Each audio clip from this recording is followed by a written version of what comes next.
A vision hit her, rising up from the continuum into her mind's eye, revealing, through the wall opposite, the target, who had been cornered by two brave community support officers.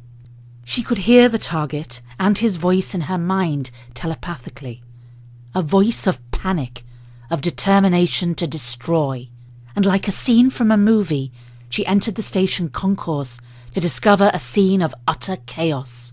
Panic, people running everywhere, and a large clearing near W.H. Smith. It was always astounding how those from the ghostly realm helped. There on his knees, looking up to heaven, was the target. 30 years of age, thin, looking like any normal student. His hand on a flask. "Armed police officer! Hands behind your back! Carefully place the object on the floor!" She barked. Then she smiled as she wondered what the reaction would be if she said, "Police tactical psychic, throw down your weapon." The gallows humour, a sense of the absurd, can get you through.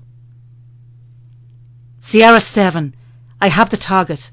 Civilians in area. Permission to use 8 protocol." In terms of Spartan speak, 8 protocol was when the mind itself needed authorization to become a firearm. "Permission is granted.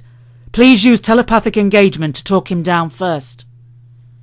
She could never get her head around the fact that they were a highly trained psychic unit, but used radio. Oh, the mind of the target broadcast loud and clear that women were sex objects. No woman was telling him what to do.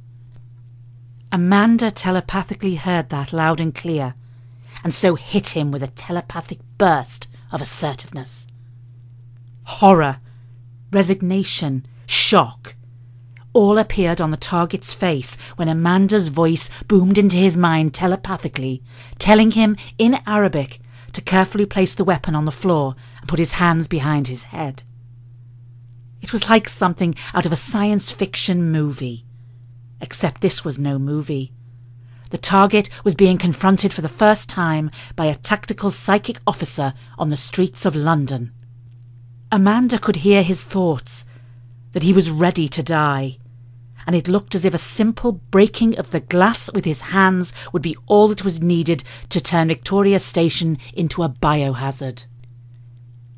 So that was the gamble, and it would be the target's last gamble on this earth. The community support officers, now clearly in shock and out of their depth with the situation, were relieved to hear the sound of boots and armed police running across the station. Armed police who did not have any gas masks, in case he decided to release his deadly cocktail.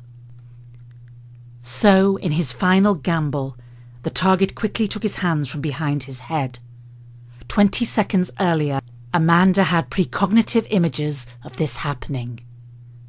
He leaned forward to grab his vile concoction. At speed his hand moved. The armed police were running towards them. Ice-cold calm descended upon Amanda as she killed him with the power of her mind.